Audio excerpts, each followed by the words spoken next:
tactical spork. Ready for the wilderness. You can feel the heat. There it goes. Oh gosh, but you gotta be super careful and not cut yourself. That might be the best, handiest piece of kit in this whole package. Hello friends, welcome back. I am Jason, and as everybody knows that watches my channel on a regular basis, I'm a preparedness-minded individual. I believe in being prepared. I believe in having the equipment and the skills necessary to get the job done no matter what. And I'm also a frugal individual. I believe in applying my time, my money, my resources in a very efficient way. Kits like this. This is a very budget survival kit right here. It comes in this little, I don't know, very tiny little Pelican case like package here. And it was only 35, 40 bucks or something like that. And I got it on sale for about $16. Now, my gut, my intuition tells me that for $16, you're gonna get a whole bunch of crap. But there's really only one way to tell, and that is to put it to the test. All right, so like I was saying, it's a pretty decent case, pretty durable plastic case, good size. I mean, it's too big to fit in like a pocket or anything like that. It's got these two little tie-out points right here. I'm not sure what you would do with those. Ow. All right, so maybe carrying it around your neck is not the most practical. Maybe it's supposed to be carried like a man purse, like a survival man purse, you know? You hop out of your car, you know, you strap this puppy on and you head off into the wilderness and you're ready for action. It's supposed to be a survival fanny pack. Maybe that's what's going on here. Let's see. Yep. Yep. Ready for the wilderness. Okay, seriously, let's dive into this puppy and see what we're working with here. I think this was an Amazon special. We've got a first aid kit. Let's see how comprehensive our first aid kit is here. We've got 2 Band-Aids right here, 2 small little finger-sized Band-Aids, some alcohol prep pads right there, clean it up, and then 2 tiny little gauze pads. So obviously, you know, this is for minor boo-boos, not really going to handle a whole lot of actual trauma out of this kit, but I wasn't expecting that either. A couple Band-Aids and stuff and a little bit of gauze. You know, it's not wrong. It's not wrong at all. Now, every survival kit needs a fishing kit. For some reason, every survival kit on the market seems to incorporate some sort of fishing kit. Food is very low on the priority list when it comes to most survival situations because it's just, you know, typically most survival situations are going to be over to some degree, whether you are saved by your own means, like you've got yourself out of the situation, you are rescued by somebody else, or you died. So either way, food is very low on the priority list for most survival scenarios.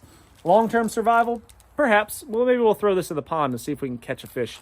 Tiny little fishing kit here. An emergency blanket. So this is just a mylar blanket that comes in a lot of survival kits. Now, I have a love-hate relationship with mylar blankets. So they're not all created equal, that is for sure. Mylar blankets are the smallest, tiniest little shelter that you can possibly carry.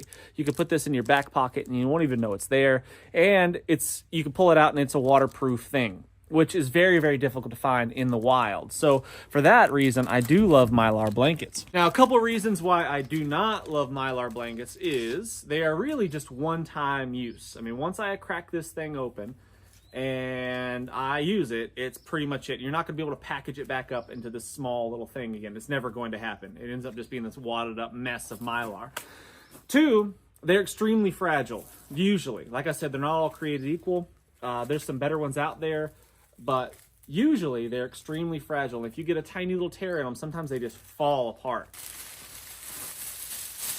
And then the third thing that makes them a little bit less than ideal, you know, not perfect, but less than ideal, I guess, is that they don't breathe at all. So if you wrap up in this thing, it doesn't breathe. Oops, see that tear right there? It's already torn. And if I just kind of dangle this thing a little, look at it, it's tearing. Look, see that? The wind isn't blowing.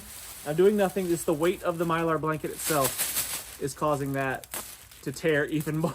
It's so fragile. You got to be extra careful with these things. However, if it was raining on me and it was freezing cold outside, I would be grateful to have a waterproof thing that fits in a tiny package to wrap myself up in. It would be pretty dang nice to have this right here if I was dying of hypothermia. And you can feel it. And you put this thing around your face like I'm doing right now, you can feel the heat reflecting back towards you. And it's pretty good. I mean, they do work. It is a thing. It is significantly warmer inside this shelter. It's cold out right now. It's probably 40 degrees. And I can feel my body's warmth being reflected back at me. So for that reason, mylar blankets are a win. But like I said, you've got to be extremely careful with them, because if you catch them on a stick or a branch, or or any of the other things in a wooded area, they are just going to, look at that. I'm not applying any pressure to that, and it's just tearing apart. And that had a tear in it already. It was brand spanking new. You saw me take it out of the package.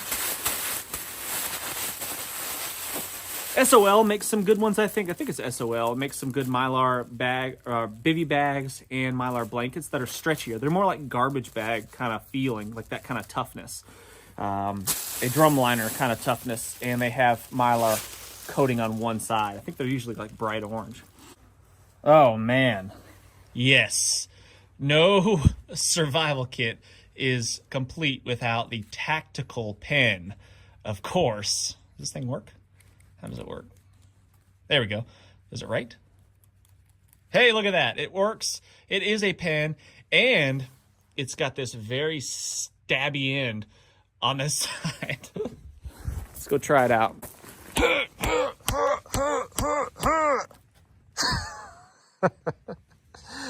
Gotta have a tactical pen right there. Self-defense, high on the priority list. I wouldn't want to get jabbed in the temple with that, that's for sure. We got a flashlight here. It looks like a very tactical flashlight. That does not work. Battery not included. So much for your survival kit being ready to go. I guess you have to buy your own battery and get it prepped first. I don't know. What size battery would that be? It's not AA. Some sort of CR123 perhaps. I don't know what kind of battery. This thing doesn't come with any instructions or anything like that, so you just have to guess, I suppose, what's supposed to come in there. But it's got an O-ring. Yeah, kind of. Not a very good one. But some sort of O-ring right there to waterproof the thing. I don't know. The light probably works. I'll have to track down a battery to see if it does work. Oh, what do we have here? So in here, we've got a couple of screwdrivers. So we've got a Phillips head, a small Phillips head, and a small flathead screwdriver that comes with a key ring, so we don't lose them, I suppose. Well, it's oftentimes with these kind of kits is they just cram a whole bunch of cheap stuff in there so you feel like you're getting your money's worth. Quantity over quality is generally how these kits kind of operate, and I guess that could be said with these little screwdrivers here as well. I mean, I guess in a pinch you could do a thing. You could make it work and maybe unscrew a thing if you needed it, but I don't know. All right, look at this compass. Look how fancy that is. Look how shiny it is.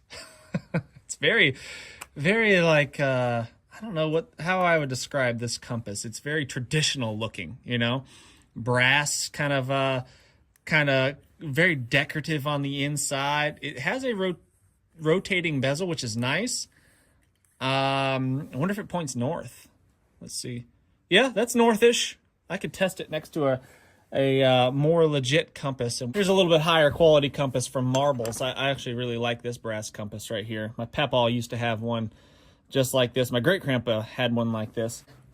Let's see if they're pointing the same direction.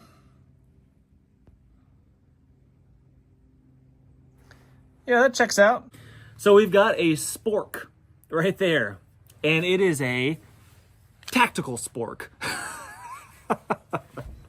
It's got a little fixed blade knife.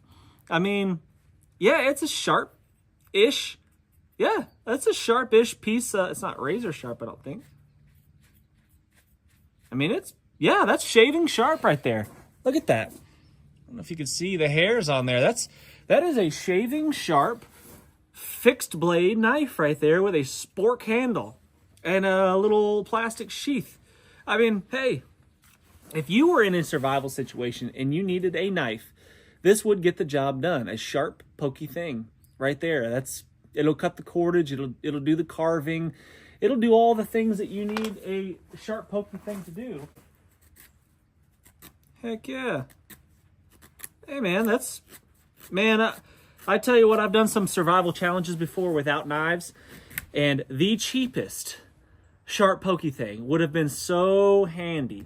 So grateful to have a butter knife that I could sharpen on a rock sometimes. And this one is a step up above that for sure. I mean, obviously it's not a fancy handcrafted full tang survival knife made of a high carbon steel. Of course not. But it is sharp and pokey, and it's got a bottle opener. And it's a spork. You could eat your Mountain House meal with it. So for that, I say that's a win. Oh, and look. Not a very good whistle, but it is a whistle. So all right. I'm gonna call that a win. Got a legit ferro rod, right? Or maybe legit. I don't know how legit it is. Let's see here. Pull this apart. Let's see how she scrapes.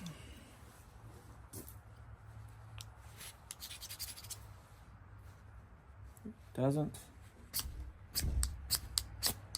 There we go. The lanyards always are too short on these things. It's hard to work them if you don't have enough room to pull them apart. But luckily, I'm not even going to bother untying it. I'm just going to use my spork knife, my tactical spork, cut those apart.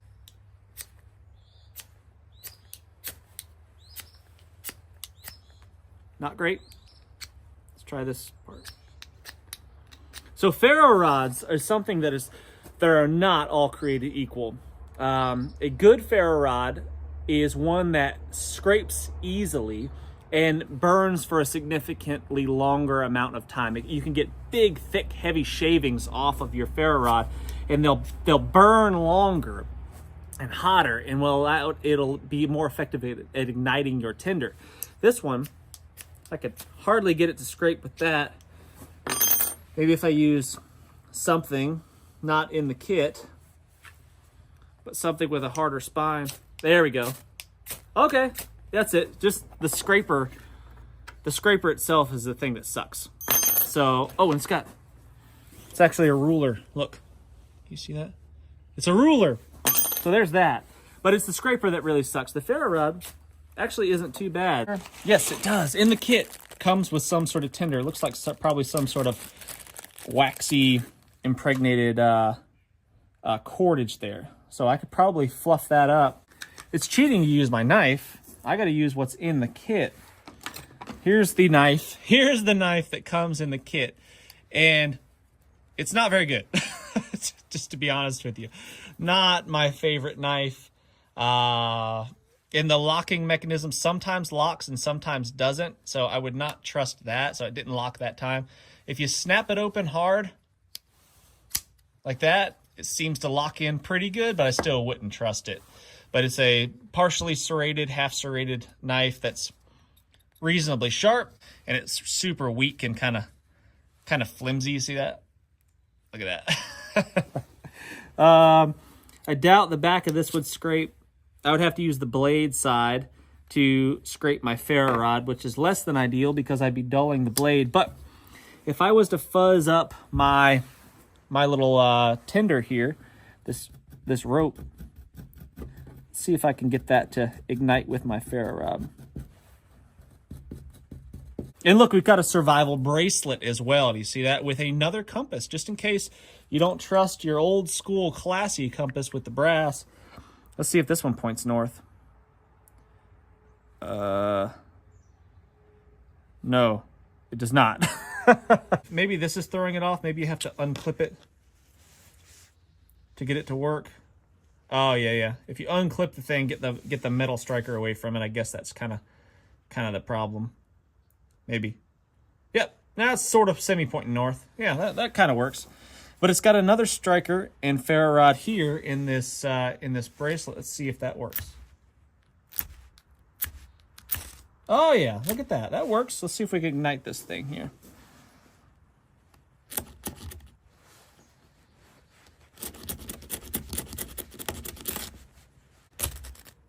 There it goes. Look at that. We've got fire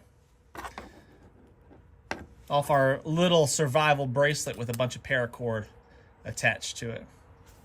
So that's working. That works pretty good. And so kind of the premise behind these survival bracelets, got a whistle. Oh, wow, that one really works. Holy cow. that whistle, unlike our tactical spork, that one's very effective. That is loud. Yeah, ferro rod, meh. It works, but not the best. Striker, it works, but not the best. And now I wonder if there's anything inside of our paracord. Sometimes they tuck things away in there if you can get to it. Maybe that's what this screwdriver's for. That's the most useful part of it.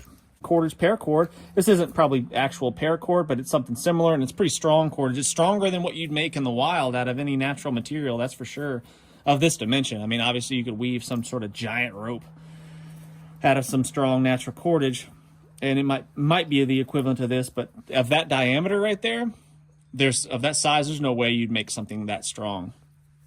At least not in my experience. There we go. Finally got it unwound there. And we've got, I'd say, that's about 8 feet or so of cordage right there. Some pretty strong paracord-like string. So yeah, 8 feet of string. That could be handy for, who knows what you could use that for, but it is nice to have some strong string. Let's see what else we've got. We got the infamous wire saw. Again, not all wire saws are created equal. This may or may not be a good one. I don't know. We'll have to test it out for a second to see if it's any good and it'll hold up to some abuse. I know the ones from Wazoo are pretty dang solid and they seem to hold up quite well. We'll see about this one. Let's try it out on this nice hard piece of hickory right here. See how she works. See if we can get it to bite in. The straighter you can keep these wire saws, generally the better, the longer they're going to last. If you really start cranking on them like this, you'll oftentimes break them. But yeah, I mean, this one's probably gonna cut to some degree if I had to guess.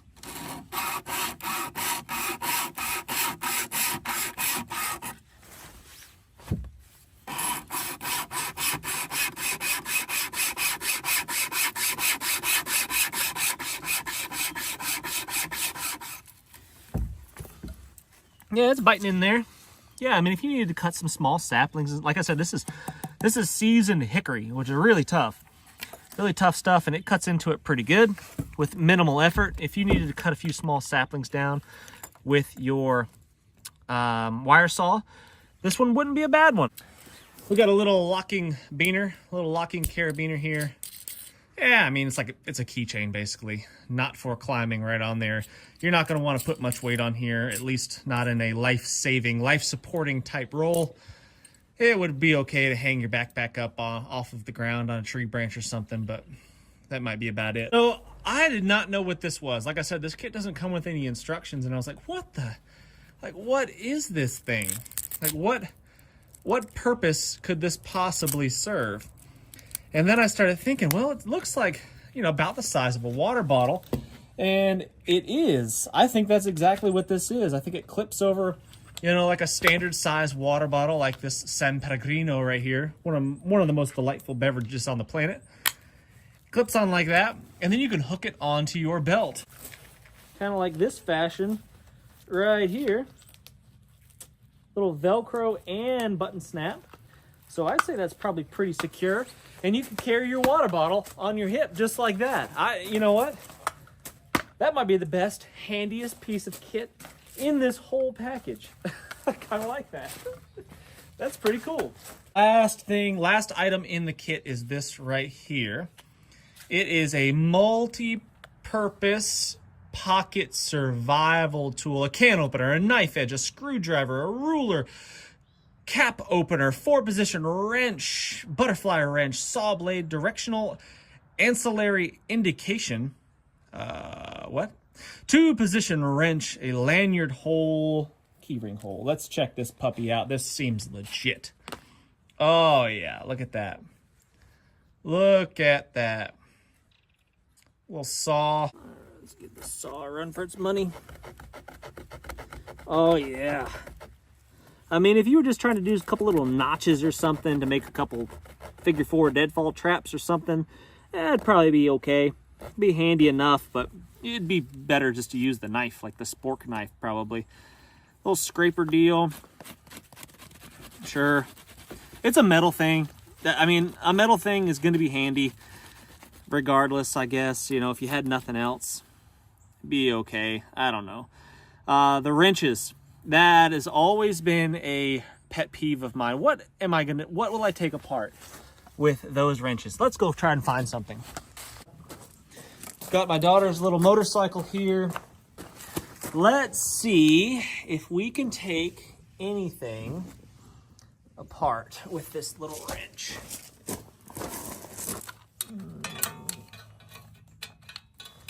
Nope, that's not gonna work. You can't get it, you just can't get it into the places to do the work. Oh, there's one, that fits. Oh gosh, but you gotta be super careful to not cut yourself. Oh, there's no way. You'd have to like stick something in there to give yourself a little bit more leverage, because I'm cranking on this sharp edge of this metal thing to try to loosen something, loosen a bolt. That would be a bad idea. I don't know about that. Not so sure about that. I think the only piece of kit that I'm gonna keep out of there is probably that water bottle holder. I kind of like that, and maybe this spork thing. I don't know, kind of like that. But the bottom line, guys, is that generally speaking, with anything like this, you're gonna get what you pay for. Would you be happy to stumble across this survival kit if you were stranded in the middle of nowhere and you had absolutely nothing on you? Would you be grateful to have some of these items that are in here? 100%, minus the flashlight that doesn't have a battery, I guess. But you'd be really grateful to have any and all of this stuff, I'm sure. I could get a fire going with the kit. I could do some crafting and some cutting and stuff of the cordage with my little spork knife here. I could potentially even navigate my way out of the situation that I'm in using the 2 little button compasses, small little compasses in the kit. So yeah, there's some useful things. If it was raining, I'd be grateful to have that cheap mylar blanket. Very grateful to have it. So I'm not saying that these things are absolutely useful. I'm just saying that I would suggest that you invest your money in high quality equipment that's going to last you. That's going to last more than a one-time use for the most part. Some things, yeah, like those pieces of tinder, little tinder tabs and stuff, those tinder cordages. That's one-time use, obviously. You use it once and you replace it. The mylar blankets, generally kind of one-time use and then you replace it. You get out of the survival scenario, you save yourself, and then you replace the tidbits that need to be replaced for the next survival scenario that hopefully never comes. But yeah, you get what you pay for, guys. So in my opinion, a kit that costs $16, I would go ahead and spend 2, 3, 4, 5 times that amount and buy something that I could really count on, because it's your life that we're talking about. It's a survival kit. You live or die, and it may be the difference between living or dying by one tiny little piece of crap kit. If that compass pointed me in the wrong direction and I was going east instead of north, and I knew the road was north and I needed to go north, but I was traveling east, and it led me astray, that could be the difference between life and death. And that's just one small example right there. So guys, I hope you found this video to be entertaining, at the very least, educational to some degree. I'd really appreciate comments. Let me know what you think about these inexpensive, cheap kits that you can find all over the internet. Are they worthwhile at all? Is there any use for them whatsoever? And what would that application be? But until next time, guys, thumbs up, subscribe, all the clicking and things. What's the worst that could happen? Let's just go on 3.